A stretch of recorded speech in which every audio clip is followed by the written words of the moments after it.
చాలా కాలం క్రితం ఒక అడవిలో ఒక మామిడి చెట్టు, ఒక రావి చెట్టు ఉండేవి. మామిడి చెట్టు దాని పళ్ళలాగానే తియ్యని మనసు కలిగింది. కాని రావి చెట్టు చాలా కఠినమైనది. ఒకరోజు రాణి తేనెటీగ దాని స్నేహితులతో నివసించడానికి వచ్చింది. అప్పుడవి రావి చెట్టును చూశాయి. అది చాలా గుబురుగా ఉంది. అవి వాటి గూటిని ఏర్పరచుకోవటానికి ఆ చెట్టును ఎంచుకున్నాయి. అందువల్ల అవి రావి చెట్టుతో ఇలా అన్నాయి: "ఓ రావి చెట్టు రాజా! ఈ అడవికి మేము కొత్తగా వచ్చాం. మీరే మాకు ఆశ్రయం ఇచ్చి మాకు సహాయం చెయ్యాలి." రాణి తేనెటీగ మాటలు విని రావి చెట్టు ఇలా అంది: "నా పైన ఎవరు ఉండటం నాకు ఇష్టం ఉండదు. మీరు ఇంకెక్కడైనా వెళ్ళి గూడు కట్టుకోండి. నేను అస్సలు దీనికి ఒప్పుకోను." వాళ్ళ మాటల్ని పక్కనే ఉన్న మామిడి చెట్టు వింది. అప్పుడది రావి చెట్టుతో ఇలా అంది: "చూడు మిత్రమా, నీ దగ్గర బోలెడంత స్థలం ఉందిగా. నీవెవరికైనా సరే చక్కగా నీడను ఇవ్వగలుగుతావు. కాబట్టి నువ్వు ఈ తేనెటీగలకి ఆశ్రయం ఇవ్వలేవా?" అది విన్న రావి చెట్టు ఇలా అంది: "నీకు అంత దయ కలిగితే నువ్వే వాటికి ఆశ్రయం ఇవ్వచ్చు కదా." మామిడి చెట్టు రావి చెట్టు మాటలు విని తేనెటీగల రాణితో ఇలా అంది: "చెల్లెమ్మ, మీరంతా నా చెట్టుపైన గూడు కట్టుకోవచ్చు. మీకు ఇక్కడ ఎలాంటి సమస్య ఉండదు" అంది మామిడి చెట్టు.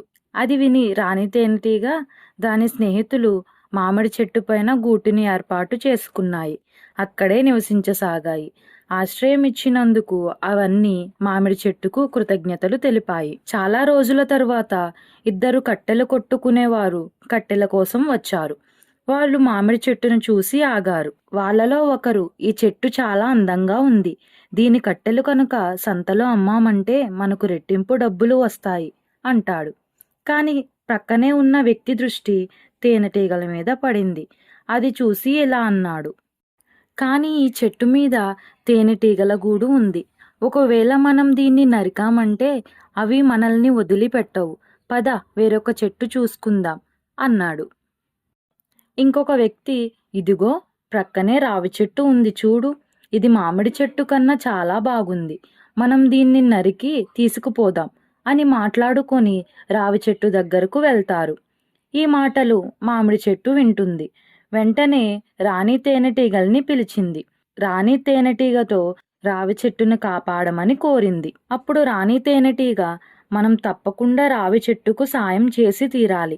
తనకి మన సహాయం చాలా అవసరం.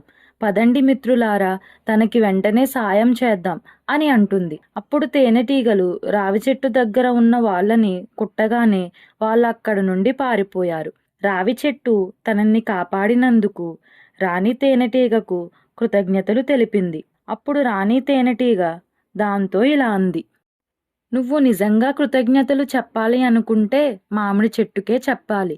ఎందుకంటే తనే చెప్పాడు ఎలా అయినా నీ ప్రాణం కాపాడమని." అది విని రావి చెట్టు తన తప్పును తెలుసుకుంది.